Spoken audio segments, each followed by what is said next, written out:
Hello friends, मेरा नाम है प्रिया चौधरी और आज मैं लेकर आई हूँ सीडीपी की क्लास 6 जिसका मेरा टॉपिक है जीन पियाजे का संज्ञानात्मक विकास।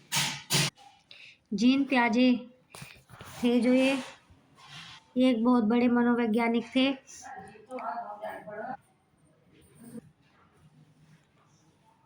इनका जन्म 9 अगस्त 1896 को स्विट्जरलैंड में हुआ था और इनकी मृत्यु 16 सितंबर 1980 को हुई थी। ये एक मनोवैज्ञानिक थे जिन्होंने विकास के कुछ सिद्धांत बताए हैं और मतलब विकास का सिद्धांत इन्होंने दिया था और इन्होंने इसके सिद्धांत को 4 पार्ट में डिवाइड किया था। वो भी पढ़ेंगे आगे धीरे धीरे। और इनके कुछ कॉन्सेप्ट थे, स्कीमा, अनुकूलन और संतुलन। ये भी मैं आगे पढ़ाऊंगी, अभी तो मैं आपको यहाँ पे बता रही हूँ। ये भी इन्होंने ही दिए थे। इनका मानना था कि बच्चे जो होते हैं वो सक्रिय निर्माता होते हैं ज्ञान के। बच्चे होते हैं वे नन्हे वैज्ञानिक होते हैं, ठीक है। इन्होंने ये भी बताया कि बच्चे जो होते हैं जैसे जैसे परिपक्व बायोलॉजिकल मैच्योर होते चले जाते हैं, उन्हें वस्तुओं के बारे में अपने अपने संप्रत्यय कॉन्सेप्ट्स भी अपने आप बनाने लगते हैं। बच्चे जो होते हैं वे अपने नन्हे ज्ञान के निर्माता खुद ही स्वयं ही होते हैं, ठीक है।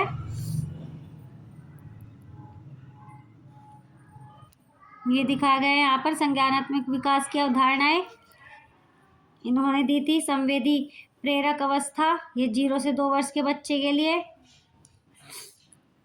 इसमें संवेदीकरण और वस्तु स्थायित्व होता है इसके अंदर। ये मैं डिटेल में भी समझाऊंगी। फिर सेकंड आती है पूर्व संक्रियात्मक अवस्था, ये 2 से 7 साल तक होती है। इसमें जो बच्चा होता है प्रतीकात्मक चिन्ह बनाता है और उसको आत्म केंद्रिता यानी कि अपने अपने बारे में सोचता है। थर्ड आता है ठोस संक्रियात्मक अवस्था, यानी कि वो मूर्त चीज़ों से ही सीखता है। ये 7 से 11। संरक्षता और ये पता नहीं क्या लिखा हुआ है, इसको छोड़ दीजिए, जब डिटेल में पढ़ाऊंगी जब पढ़ा दूंगी। औपचारिक संक्रियात्मक अवस्था, ये 11 वर्ष के बाद। इसमें बच्चा जो होता है तार्किक चिंतन और परिकल्पनात्मक तर्क करने लगता है, ठीक है।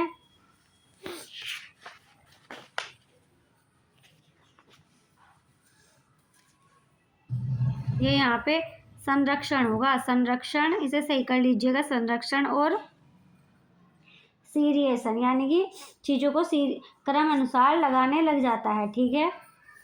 तो चलिए आगे बढ़ते हैं। तो चलिए स्टार्ट करते हैं यहाँ से। इन्होंने संज्ञानात्मक विकास के 4 चरण बताए, यानी कि बच्चे का जो विकास होता है वो 4 चरणों में होता है। ये वाली लाइन तो मैंने आपको बताई दी है कि इन्होंने बच्चे को नन्हा वैज्ञानिक का, और इन्होंने ये भी बताया कि बच्चा जैसे जैसे बड़ा होता है वो जो चीज़ें वो देखता है उनके बारे में खुद से ही समझ बनाने लगता है, ठीक है। तो चलिए पढ़ते हैं। पहली अवस्था थी कि इनकी संवेदी गामक अवस्था, यानी कि संवेदनाओं से सीखता है बच्चा। ये कब तक का बच्चे के लिए होते हैं? 0 से 2 वर्ष के लिए, ठीक है। ये देखो इसमें दिया भी गया है। विशेषताएं क्या है इसकी संवेदीगामक अवस्था की? बच्चा होता है जो वो इंद्रियों से और क्रियाओं से सीखता है, ठीक है। इसको हम वस्तु स्थायित्व, इसमें जो होता है बच्चे का वस्तु स्थायित्व विकसित होता है, ठीक है। यानी कि बच्चा जो होता है वो वस्तु के पास होने, मतलब कि वस्तु उसके बच्चे के पास होती है तो उसे कहते हैं वस्तु स्थायित्व। बच्चे के पास वस्तु होने से उसका वो पता लगा देता है। जैसे मम्मी पापा की अगर वो उंगली पकड़ लेता है तो उन्हें छोड़ता नहीं है, या किसी चीज़ को पकड़ लेता है हाथ में खेलते वक्त तो भी उसको छोड़ता नहीं है, उसको पता चल जाता है कि भाई ये मेरी चीज़ है। जब बच्चा 0 से 2 साल का होता है, ठीक है, इसे वस्तु स्थायित्व बोलते हैं। बच्चा अपनी समझ इंद्रिया, ये यहाँ पे दिखा है बच्चा इंद्रियों और क्रियाओं से सीखता है, यानी कि जो बच्चा होता है वो अपनी समझ सेंस से बनाता है, ठीक है। इस अवस्था में जो बच्चा होता है वह अपनी समझ आँख, कान, नाक से निरीक्षण करके सीखता है वह, ठीक है। शरीर के अंगों से चीज़ों को इधर उधर भी करता, आपने देखा होगा छोटे बच्चे हाथ पैर बहुत हिलाते हैं। वो अगर मम्मी के पास जाते हैं तो उनकी स्मेल भी ले लेते हैं, अगर मम्मी के अलावा उनको कोई और ले लेते हैं रोने लग जाते हैं। तो वो बच्चों को में होते हैं वे सेंस ले लेते हैं उनकी, ठीक है। तो इस अवस्था को इसलिए कहा गया है कि बच्चे इंद्रियों से सेंस से सीखते हैं और क्रिया करके भी सीखते हैं, ठीक है। वस्तु स्थायित्व, उनके पास अगर कोई खेलने की वस्तु नहीं होती है तो वो इधर उधर देखने लग जाते हैं, उसे वस्तु स्थायित्व, यानी कि उनको अपने पास वस्तु रखने का वो हो जाता है कि अगर उनके पास कुछ खेलने की चीज़ नहीं होगी तो उसे बिना देखे रोने लग जाएंगे, ठीक है। अगर बालक द्वारा छिपाए गए खिलौने, जैसे बालक द्वारा अगर खिलौने छिपाए गए तो बालक उन्हें ढूंढ लेता है। जैसे ये रहा यहाँ पे एग्जाम्पल, खिलौना छुपाने पर बच्चा ढूंढने लगता है, ठीक है। ये वस्तु स्थायित्व हो गया, ठीक है। चलिए आगे। सेकंड आती है आपकी पूर्व संक्रियात्मक अवस्था। इसका टाइम पीरियड कितना होता है? 2 से 7। इसमें बच्चे जो होते हैं नॉन लिविंग चीज़ें जो होती हैं उनको भी समझने लगता है। और इसकी क्या विशेषता है? इसमें बच्चे की भाषा का विकास भी होता है। स्वकेंद्रित सोच, इसमें बच्चा जो है वो अपने बारे में ही सोचता है, अहम केंद्रित होता है, ठीक है। इसमें बच्चे की कल्पना शक्ति अधिक हो जाती है, यानी कि वो ज़्यादा सोचने लगता है। अपरिवर्तनशील सोच, यानी कि अगर बच्चे को किसी चीज़ के बारे में बता दे तो वो ज़्यादा नहीं सोच पाता, बस इतना ही सोच पाता है, ठीक है भाई ये चीज़ है। अगर उसे बच्चे को जोड़ घटा गुणा भाग वगैरह सिखा दें तो उन्हें भी इस एज में सीख जाता है, ठीक है। बच्चा एग्जाम्पल से ज़्यादा सीखता है इसमें, ठीक है। इसमें आपके केंद्रीकरण, इस अवस्था में जो ये पूर्व संक्रियात्मक अवस्था होती है इसमें केंद्रीकरण की कमी होती है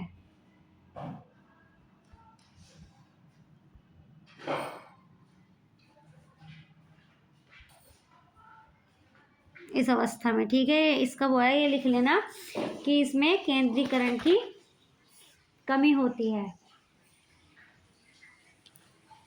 एग्जाम्पल देखिए, इसमें बच्चा सोचता है कि सब लोग वही देखते हैं जो वह देख रहे हैं, यानी कि जो छोटे बच्चे होते हैं सिर्फ अगर सिक्का दिखा रहे तो सिक्के के इधर वाला ही हिस्सा देखेंगे, इधर वाला नहीं देखेंगे, ठीक है। यानी कि उनको इसमें इतना तर्क करना नहीं आता, जो बताया गया बस उनके लिए वही सच होता है। जैसे इसमें बच्चा ये सोचने लगता है कि हम जो देख रहे हैं सब लोग भी वही देख रहे हैं, ठीक है। इस एज में बच्चा जोड़ घटा गुणा तो सीख लेता है, पर जो उनके नियम, अंदर के नियम होते हैं उन्हें नहीं सीख पाता, यानी कि सीधा सीधा जो सब कुछ सीधा सीधा होता है वो सीख जाता है, लेकिन उसके नियम नहीं सीखता, ठीक है। चलिए आगे चलते हैं। अब आती है थर्ड, ठोस संक्रियात्मक अवस्था। ये इसका टाइम पीरियड होता है 7 से 11 वर्ष, जैसे कि उसी से पता चल रहा है ठोस, तो यानी कि इसमें बच्चा जो होता है वो मूर्त चीज़ों से सीखता है, यानी कि उसको मूर्त चीज़ों के विषय में जानकारी लेता है, उसको तर्क करना भी आ जाता है। जैसे ये लिखा, तार्किक सोच विकसित हो जाती है, यानी कि बच्चे को तर्क करना आ जाता है, इसमें प्रतिवर्ती विचार आ जाते हैं। जैसे कि किसी जो कोई हम कुछ बता रहे हैं तो उसका उत्तर पूछना आ जाता है बच्चे को। पूर्व संक्रियात्मक में ऐसा नहीं होता, जैसा बता दिया बच्चा उसको ही सही मानने लगता है, लेकिन इसमें बच्चे के पास तर्क करना आ जाता है, ठीक है। वर्गीकरण करना आ जाता है, कंजर्वेशन संरक्षण की समझ होती है, ठीक है। ऐसे याद कर लेंगे आप, CCS, यानी कि कंजर्वेशन संरक्षण, चीज़ों को कैसे, मतलब कि चीज़ों को एक टाइप से कैसे लगाना है इस टाइप से, ठीक है। संरक्षण करना आ जाता है। क्लासिफिकेशन भी करना आ जाता है, ठीक है, यानी कि वर्गीकरण।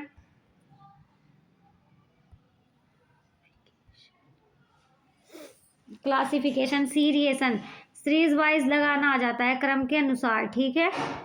सीरिएशन ये भी लिख लेना। कंजर्वेशन,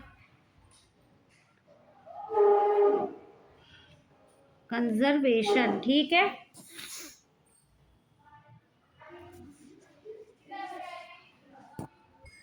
ये CCS क्या है? कंजर्वेशन यानी कि संरक्षण। बच्चे को जो है शेप साइज में चेंज, शेप और साइज दोनों अलग अलग होते हैं, ये बच्चे को उनकी क्वालिटी में पता चल जाता है, ठीक है। और जो शेप होता है और साइज होता है वो कभी चेंज नहीं होता, ये भी बच्चे को इस उसमें आके पता चल जाता है। क्लासिफिकेशन, उसे वर्गीकरण करना आ जाता है, ठीक है। यानी कि जैसे मूर्त चीज़ें अलग हो गई या अमूर्त चीज़ें अलग हो गई, इन्हें अलग अलग रखना बच्चे को वर्गीकरण करना आ जाता है। मूर्त में क्या आएंगे आपकी, आपको पता है पेन चेयर वगैरह आएंगी। अमूर्त में आपके ऑनेस्टी, लव, ये सब बच्चे को इस एज में आके, जो ये आपका थर्ड होता है कॉन्क्रीट, इसमें आप बच्चे को आ जाता है। सीरियस सभी चीज़ें बच्चे को क्रम के अनुसार, यानी कि बढ़ता हुआ क्रम, घटता हुआ क्रम, ये सब बच्चे को इस एज में आके आ जाता है। ठीक है, एग्जाम्पल देखिए, जैसे दिखाया गया है, पानी का आकार बदलने पर मात्रा समान समझना। ठीक है, पानी का आकार बदलने पर मात्रा समान समझना, यानी कि एक गिलास है और एक कटोरी है, कटोरी में जितना पानी है उसको हमने अगर गिलास में भी डाल दिया, भाई कटोरी में तो ऐसे आएगा पानी, और गिलास में डालेंगे तो थोड़ा ऊपर तक भर जाएगा, तो उसे पता है लेकिन कि दोनों में पानी इक्वल है, बस दोनों की, उसमें ऐसे था पानी, उसमें ऐसे आ गया पानी, मतलब कि उसे इस टाइप का वो करना आ जाता है। ठीक है, फोर्थ आती है आपकी औपचारिक संक्रियात्मक अवस्था। इस अवस्था में जो बच्चे होते हैं,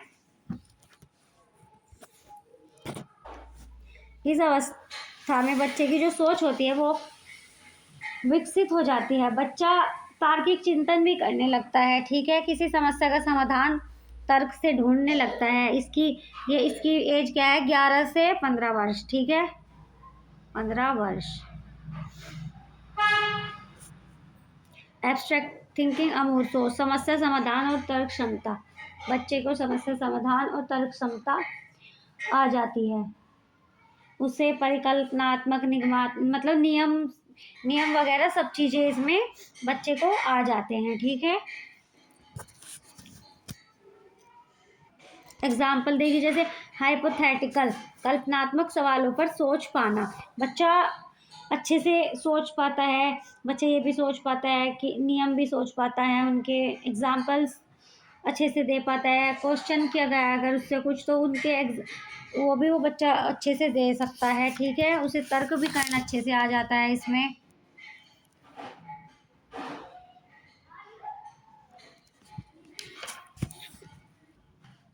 इसमें तो इतना ही था समझाने का, चलिए आगे चलते हैं। पियाजे हैं, इनके सिद्धांत की क्या विशेषताएं ये भी देख लिए इन्होंने। एक तो विकास को चरणों में बताया। ठीक है, हर बच्चा अपने अनुभव से सीखता है, ये बताया। सीखना एक एक्टिव प्रोसेस है, इन्होंने ये बताया। ये तीनों चीज़ें बहुत इंपॉर्टेंट है, ये भी पेपर में पूछी जाते हैं, इनको पढ़ लेना कि इनका मेन मकसद क्या था। इनका एक तो विकास को इन्होंने कितने चरण में बताया है, 4 चरणों में। ठीक है, हर बच्चा अपने अनुभव से सीखता है, हर बच्चे के पास अपना अनुभव होता है। इन्होंने बच्चे को क्या बताया है, नन्हा वैज्ञानिक बताया है। ठीक है, क्या बताया है, नन्हा वैज्ञानिक। और सीखना जो है एक्टिव प्रोसेस है। ठीक है, चलिए आगे देख लेते हैं। इन्होंने सीमाएं दी है, इसकी क्या सीमाएं, सभी बच्चों का विकास एक जैसा नहीं होता, ये तो सबको बताया। सभी भाई सबका अलग अलग होता है, किसी का वातावरण पे भी डिपेंड करता है, हेरिडिटी पे डिपेंड करता है, समाज पे डिपेंड करता है, तो इसलिए सबका एक जैसा विकास नहीं हो सकता। सामाजिक और सांस्कृतिक प्रभाव को इन्होंने, हाँ ये इम्पोर्टेंट है, ये पूछा जाता है इनके उसमें ज़्यादा किसकी कमी रही, इन्होंने सामाजिक और सांस्कृतिक प्रभाव को कम महत्व दिया। ठीक है, इन्होंने इसको कम आंका। तो चलिए, इम्पोर्टेंट लाइन है, ये पूछी जाती है। अब इन्होंने इसके बारे में, इसमें इन्होंने 3 कॉन्सेप्ट भी बताए हैं अलग से, इनके ये मेन कॉन्सेप्ट है, ये बहुत पूछे जाते हैं।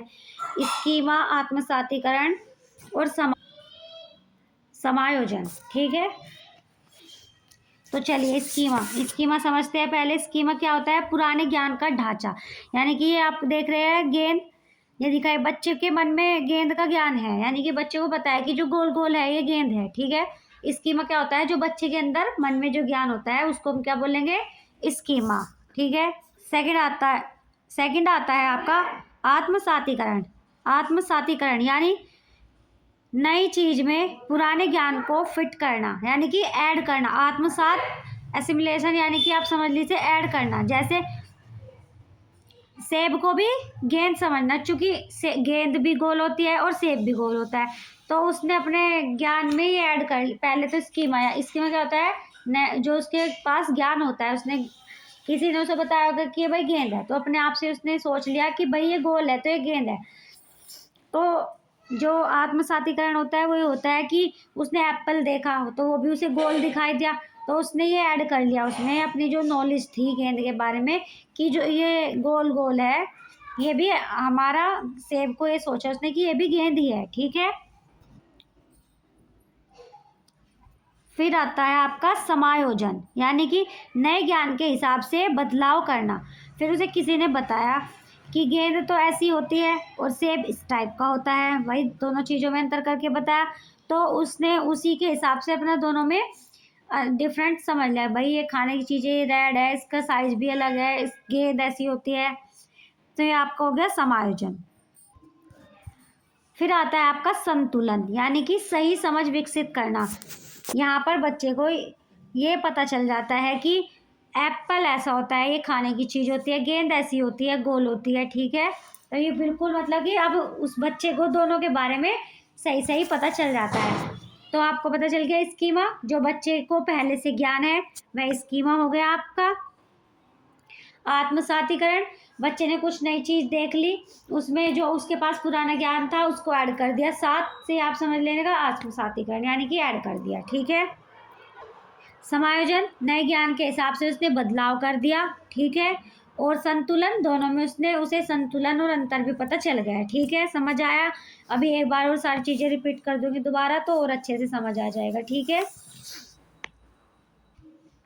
तो चलिए अब एक बार रिटर्न में भी है, ये भी देख लेते हैं। स्कीमा अभी बताया, दिमाग में जानकारी को व्यवस्थित करने की संरचना। एक एग्जाम्पल और दिया गया है, जैसे बच्चा कुत्ता देखकर हर चार पैर वाले जानवर को कुत्ता समझने लगता है, ठीक है। बच्चे ने कुत्ता देखा, उसने अपने दिमाग में फिट कर लिया कि जो भी जिसके भी चार पैर होते हैं वह कुत्ता होता है, ठीक है। ये आपका स्कीमा हो गया। आता है आत्मसात, नई जानकारी को पुराने में जोड़ना।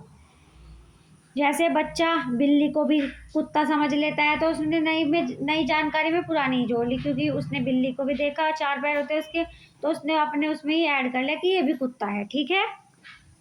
थर्ड आपका समायोजन, पुराने ज्ञान को बदलकर नई जानकारी को अपनाना, यानी कि पहले जो उसे गलत बात पता थी, अब उसने पूरा किसी ने भाई उसको बताएगा कि नहीं कुत्ता ऐसा होता है, बिल्ली ऐसा होता है, तो बच्चा समझ जाता है कि बिल्ली और कुत्ता अलग है, बच्चे को ये समझ आ गया समायोजन में बिल्ली और अलग होती है और कुत्ता अलग होता है, ठीक है। संतुलन, फोर्थ ये है आपका संतुलन, सीखने की प्रक्रिया में संतुलन बनाना, यानी कि हमें उनमें डिफरेंसेस भी पता चल गए कि भाई कुत्ते में ये डिफरेंस होता है, बिल्ली में ये डिफरेंस होती है, ठीक है। जैसे जब बच्चा नई चीज़ समझकर संतुलन बना लेता है, ठीक है। अब तो आ गया होगा अच्छे से समझ में। यहाँ पे डायग्राम दिखाया गया है, इसमें भी समझ लीजिए एक बार। स्कीमा, बच्चे ने देखो ज्ञान को अपने ज्ञान की संरचना बनाना, यानी कि उन्हें कुत्ता देखा, किसी ने उसको बताया कुत्ता है, हर चार पैर वाले को उसने कुत्ता समझ लिया। आत्मसात, नई जानकारी जोड़ना, उसने बिल्ली को देखा, उसने सोच लिया कि हाँ भाई ये मतलब उसको नहीं पता है बिल्ली है, तो उसने सोचा है हर चार पैर वाला कुत्ता है, तो उसने कुत्ता ही समझ लिया। फिर आता है समायोजन, ज्ञान में बदलाव, अब उसे पता चल गया कि नहीं भाई बिल्ली अलग होती है और कुत्ता अलग होता है, ठीक है। संतुलन, यहाँ पे दिखाया गया है संतुलन, उसे बिल्ली और कुत्ते में डिफरेंस समझ आ गया है, आपका संतुलन, ठीक है। यहाँ पर डायग्राम से समझाई गई है, एक बार देख लीजिए। विकास के चार चरण बताए गए हैं, संवेदीगामक, पूर्व, मूर्त, ठोस भी कहते हैं, मूर्त भी कहते हैं, और औपचारिक या अमूर्त, दो नाम है इसके। इसका है 0 से 2 वर्ष, इसका 2 से 7, 7 से 11, इसका 11 से 15, ठीक है। संवेदीगामक में वस्तु स्थायित्व होता है, ऑब्जेक्ट परमानेंस, यानी कि बच्चा वस्तुओं को ढूंढता है, ठीक है। जो चीज उसे नहीं दिखती उसे ढूंढने की कोशिश करता है। पूर्व संक्रियात्मक में बच्चा अपने बारे में सोचता है ज्यादा। ठोस संक्रियात्मक संरक्षण की समझ हो जाती है, ठीक है।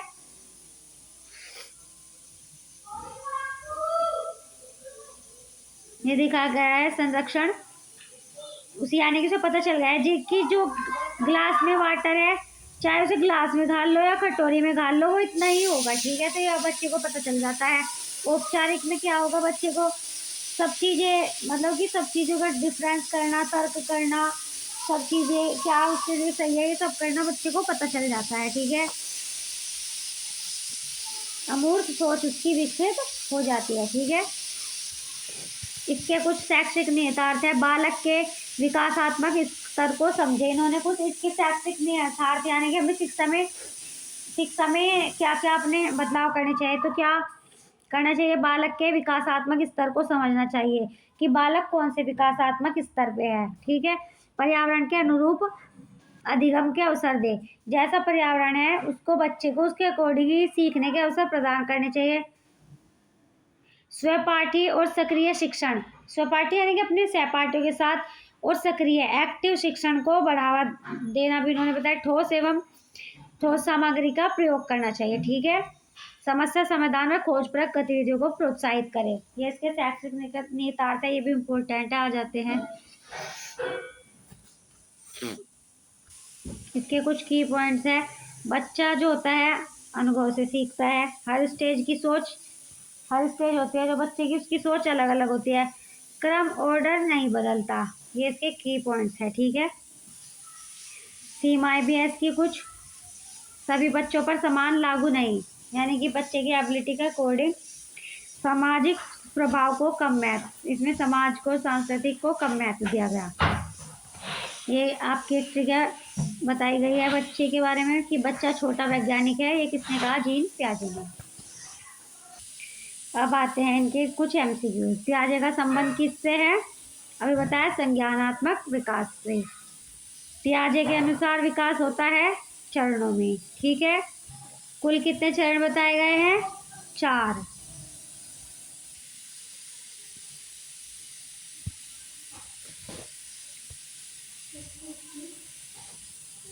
सेंसरी मोटर यानी कि संवेदीगामक अवस्था की आयु क्या है? 0 से 2 वर्ष। इसमें बच्चा सेंस से सीखता है, वस्तु स्थायित्व, चीज़ों को ढूंढने की कोशिश करता है। उसे लगता है कभी तो चीज़ें हैं, कभी चीज़ें नहीं है, तो उन्हें ढूंढने की कोशिश करता है। ठीक है।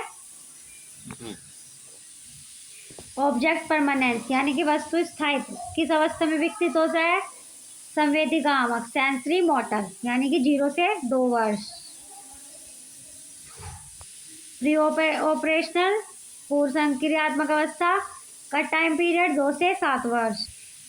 ईगोसेंट्रिक कब होता है बच्चा अपने अहम केंद्रित? पूर्व संक्रियात्मक, इसमें होता है ना। कंजर्वेशन की समझ किस अवस्था में आती है? वस्तु स्थायित्व की। कंजर्वेशन पीसीएस वाला रूल बताया था, ये किस में आता है आपका? कॉन्क्रीट यानी कि मूर्त संक्रियात्मक अवस्था। बच्चा सीरीज में और क्लासिफिकेशन, संरक्षण, ये सब करना 3rd मूर्त में सीख जाता है। ठीक है।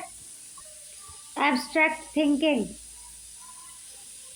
यानी कि तर्क करना, बिल्कुल अमूर्त विचार, सही गलत का, उन सभी चीज़ों के नियम, ये सब कौन सी में सीखता है? फॉर्मल ऑपरेशन यानी कि अमूर्त संक्रियात्मक। ठीक है। 10th क्वेश्चन, स्कीमा क्या है? क्या है? मानसिक संरचना, जो बच्चे को पता है। ठीक है। जो बच्चे के दिमाग में पहले से ही है। ठीक है, वह स्कीमा है। एसिमिलेशन यानी कि आत्मसातीकरण, पुराने ज्ञान में नया ज्ञान जोड़ना। एकमेंडेशन नई सोच अपनाना, पुरानी बदलना। ठीक है, यह आपका एकमेंडेशन हो गया। इक्विलिब्रेशन संतुलन बनाना, यानी कि उसको उन दोनों चीज़ों में डिफरेंस भी पता चल जाता है, तो वह संतुलन बना लेता है। ठीक है। कॉन्क्रीट अवस्था में बच्चा तार्किक सोचता है। ठीक है।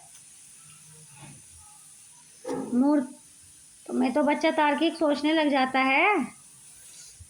फॉर्मल अवस्था की आयु यानी कि अमूर्त की 11 से 15 या 11 से अब बोल सकते हैं। पियाजे के अनुसार बच्चा सीखता है शिक्षक से, किताब से, स्वयं अनुभव से। ये इनकी इम्पोर्टेंट बात है कि बच्चा नन्हा वैज्ञानिक होता है, वो अपने अनुभव से ही सीखता है। ठीक है। मोस्ट इम्पोर्टेंट क्वेश्चन, किस अवस्था में भाषा का विकास होता है? किस अवस्था में होता है? पूर्व संक्रियात्मक अवस्था, प्री ऑपरेशनल। 18 क्वेश्चन, चांद मेरे साथ चल रहा है यानी कि अपने आप को महत्व देना कि मेरे अकॉर्डिंग सब चीज़ें हो रही है, अहम केंद्रित वाक्य। ठीक है। तो ईगो सेंट्रिक सोच, ठीक है, कौन सी उसमें होती है ये एम केंद्रितवाद, सेकंड वाली अवस्था में, ठीक है। कौन सी होती है वो, प्री ऑपरेशनल, ठीक। कंजर्वेशन यानी कि सब चीजों की मात्रा स्थिर होती है, ये उसे पता चल जाता है, इसका कंजर्वेशन, मात्रा स्थिर रहती है। पियाजे किस देश के थे, स्विट्जरलैंड के।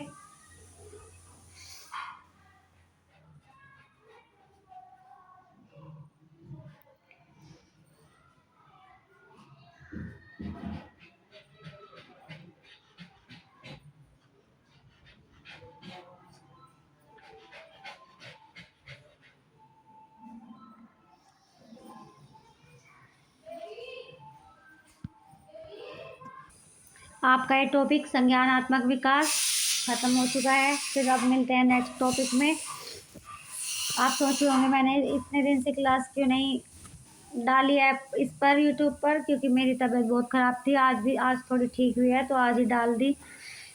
वैसे तो मैंने अच्छा ही समझाने की कोशिश की है, लेकिन फिर भी थोड़ा भाई कुछ वो रह गया हो तो उसके लिए क्षमा चाहूँगी। मेरी मेरी वीडियो को देखते रहना और बहुत सारा प्यार देना। तब तक के लिए धन्यवाद। मिलते हैं नेक्स्ट वीडियो में, और मेरे चैनल को लाइक, शेयर और सब्सक्राइब कर दीजिएगा। आपका प्यार ही मुझे और अच्छी अच्छी वीडियो बनाने के लिए, अच्छा अच्छा कॉन्सेप्ट लाने के लिए प्रेरित करता है। धन्यवाद।